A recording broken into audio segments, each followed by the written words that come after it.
Hello, everyone. I would like to present the work written by me, Roman Valentin Tkachuk, Dragos Ilya, and Kurt Tuchko from Blekinge Institute of Technology in Karlskrona, Sweden, with the title Towards a Secure Proxy-based Architecture for Collaborative AI Engineering. Let's start with the introduction. Access to machine learning algorithms implemented in freely available and easy-to-use software development kits has lowered the bar for incorporating artificial intelligence into general-purpose applications. However, this simplicity is deceiving. Building a robust and efficient AI features requires a deep understanding on how AI algorithms and data interact. Moreover, machine learning requires large training data sets, which typically exist in large enterprises that can afford to develop machine learning concepts. Small companies, however, might collect data or define models, but must rely on collaborations with large companies for developing AI solutions. That is why trusted collaborative AI engineering is needed for empowering machine learning beyond large companies. A collaborative form of AI engineering was developed within H2020 Bonsai's project. This approach uses agile methods such as continuous integration to accelerate collaborative AI development. Furthermore, the project has implemented an AI marketplace, which is an open platform for trading AI artifacts. The marketplace enables stakeholders to meet, offer, find, and exchange AI artifacts. Here, the users agree on terms and conditions for collaborations and artifact usage.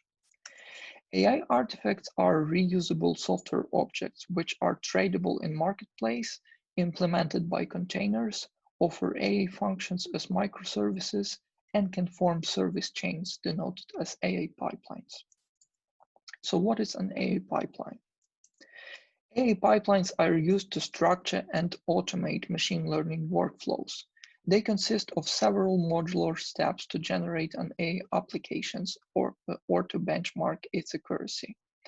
The figure shows the structure of an AI training pipeline comprising three AI tools: data tool, training tool, and deployment tool.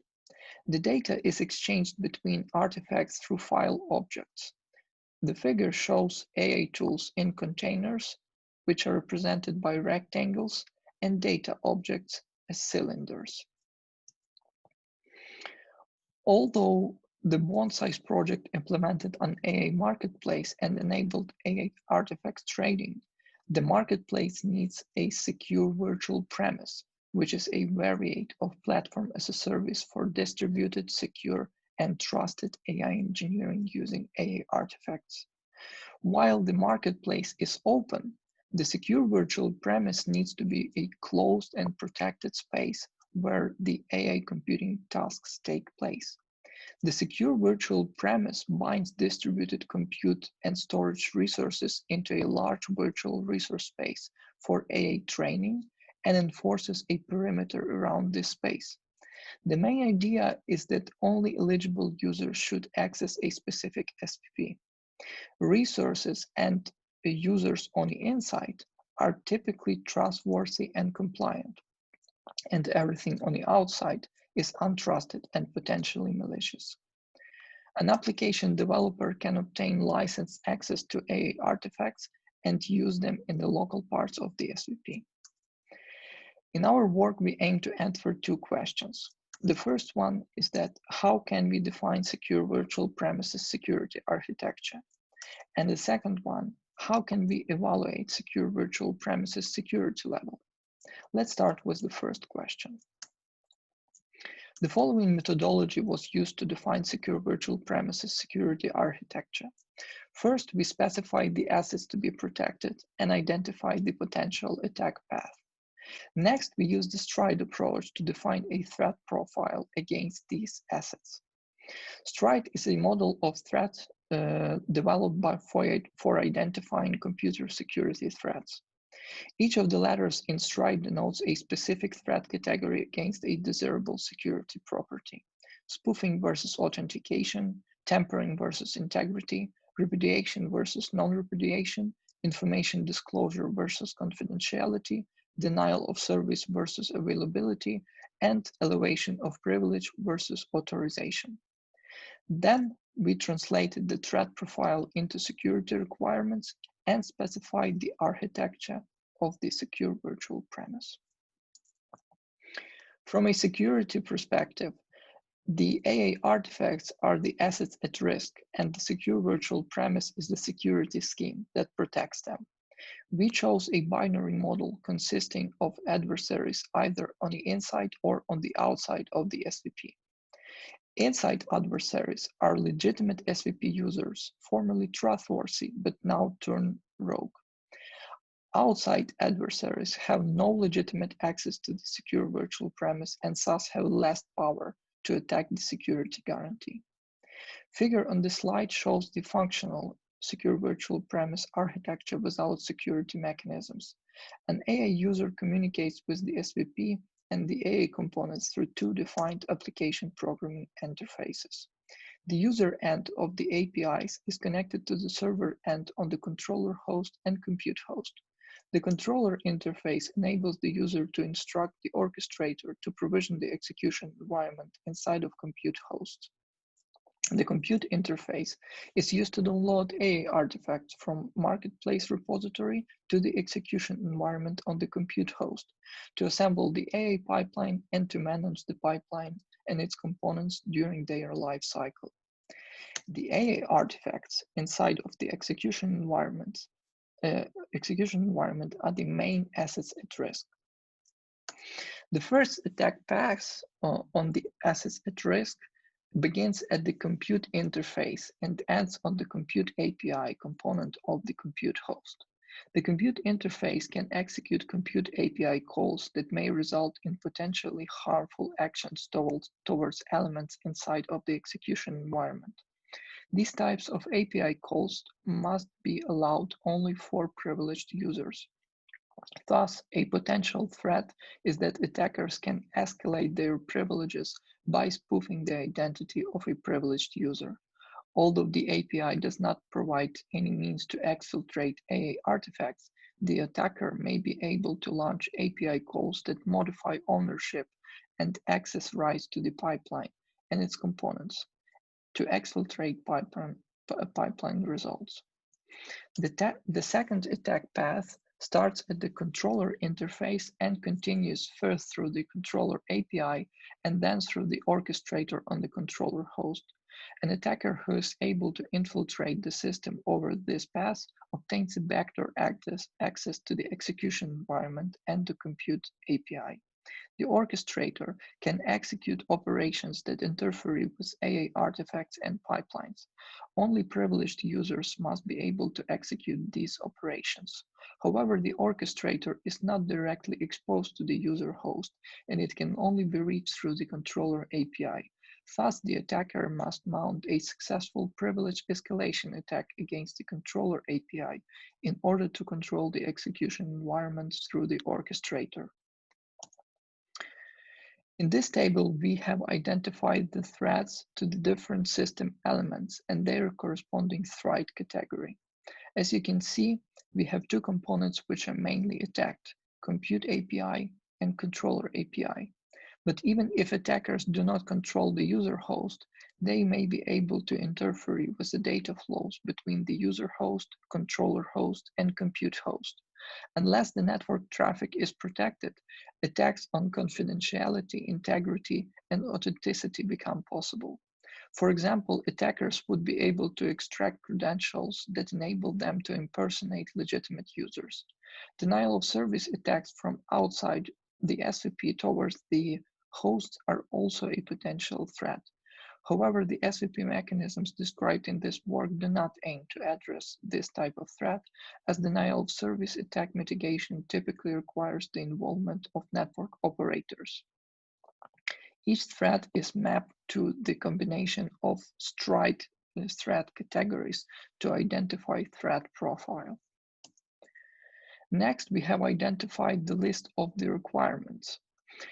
Each requirement targets specific threat or set of threats and employs Such security mechanisms as certificate-based authentication, role-based access control enforcement, and implementation of secure logging system that cannot be tampered even from within the API. As a result, identified set of requirements was used to define secure virtual premises architecture.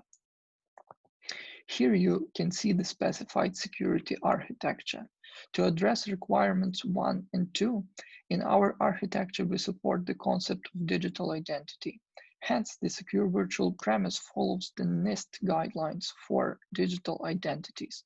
As you can see, we have credential service provider, and each entity has its own digital identity. Requirements 3 and 4 are addressed in the controller API and proxy bond-size layer API by implementing role-based access control. Requirements 5 and 6 are addressed by implemented secure logging in controller API and proxy bond-size layer APIs. The new component introduced in security architecture is denoted as proxy bond-size layer, and it serves a very important role in securing AA artifacts and AA pipelines execution process. It will be discussed next. The secure virtual premise security architecture employs a reverse proxy, which is denoted as proxy bond-size layer. The proxy shields the artifacts from misuse, is implemented next to the artifact, and is started on demand when the artifact is instantiated. The proxy bond-size layer is executed on the compute host, and it interfaces to the user host by the user-bound interface. A user can connect to an AA artifact tool through this interface. Furthermore, the bond-size layer interfaces to the AA tool via AA tool-bound interface. The proxy bond-size layer relays only verified and filtered commands between these interfaces. These interfaces manage the control of the AA artifacts and the AA pipeline. The AA tool-bound interface has the additional advantage that the proxy can be adapted to arbitrary containerized tools, which means that available AA assets don't need to be adapted. A trust boundary between the user and AA artifact is implemented close to the artifact by permitting connections only to proxy bond-size layer, while having the proxy bond-size layer verify the eligibility of received commands. The compelling feature of this proxy concept that it provides clear separation without requiring any explicit support from the artifact. This reduces the efforts of the developer, since they can focus on the AA functions only and don't need to build security mechanisms into the artifact. The figure also depicts the AA pipeline orchestrator. It coordinates activities among the artifacts by exposing the an interface to the AA tools. It performs the syntax translation from the user commands to the functions calls of AA tool. Unlike the proxy bond-size layer, the orchestrator usually does not perform any security checks unless it has been delegated to do so. Having identified secure virtual premises security architecture, we can move to the question, how can we evaluate secure virtual premises security level? A system-wide evaluation of the secure virtual premises security level is difficult since it combines a variety of complex security mechanisms. A more differentiated approach to evaluate security was applied, which builds on practical use cases to verify its eligibility and security. First, the secure virtual premise was implemented and then tested by several real-world AI engineering use cases. These use cases permit judging the secure virtual premises maturity and thus evaluating its technology readiness level. The use cases comprise the tasks of AA tracking and AA model benchmarking using AA pipelines. The use cases were carried out in the labs and combining and computing infrastructures of project stakeholders. The stakeholders comprise two companies which are interested in AI application design, as well as two international universities developing AI algorithms. The various actors in the use cases were assigned one of the following roles: legitimate SVP provider, legitimate SVP user, rogue SVP user, and outside adversary. Throughout these use cases, a legitimate SVP user and SVP provider were always able to execute the AI pipelines and to exchange the artifacts. However, the rogue SVP user and an outside adversary were experiencing the enforcement of security mechanisms. In detail, an outside adversary was given the task to penetrate into the execution environment and interfere with the process of pipeline execution. When an adversary attempted a connection, it was blocked by the X509 digital certificate authentication. Moreover, since only network port 443 was open, there was no other point of interaction offered by the system. In parallel, the embedded logging system recorded every unsuccessful connection attempt for further analysis. Another use case introduced a rogue SVP user on the inside of SVP's perimeter, having two malicious goals: obtain the AI data and tools which are stored in the execution environment, and execute an AI benchmarking tool with an expired license. Regarding first task, by design, the proxy bonsai layer enforces for regular users a store-only mode for the data inside of execution environment. Only privileged users or programs can obtain direct access to the data inside of execution environment. In completing the first goal, the rogue user must authenticate himself using his digital certificate. Using the identity from the certificate, the role-based access control mechanism determined that regular user privileges apply and thus blocked read access to the assets. In order to complete the second goal, the rogue user modified the license, which is encoded in plain text JSON format, to extend the license expiration date. The modified license was uploaded as a part of pipeline construction process to the secure virtual premise along with the original license signature. Since the license contents were changed, the signature verification failed. Thus, the execution of the benchmarking tool was blocked. Moving to the results. In this paper, we identified the security challenges and requirements for collaborative AI engineering and defined a proxy-based platform as a service security architecture that is based on threat analysis and denoted as secure virtual premise. The use cases confirmed that the security requirements were appropriately addressed and that the security capabilities of the secure virtual premise provide sufficient trust for enabling the collaborative AI engineering process. The result of the use case evaluation concluded that the secure virtual premise implementation corresponds to technology readiness level 5, technology validated in lab relevant environment or industrially relevant environment in case of key enabling technologies.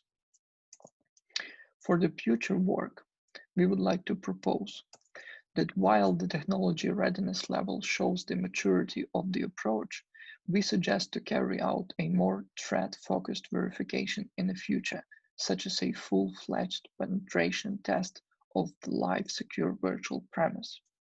Also, we suggest to investigate a possibility to integrate and extend the marketplace and secure virtual premise concepts for the deployment of service function chains trustfully on edge devices of collaborating parties or service providers. Thank you for your attention.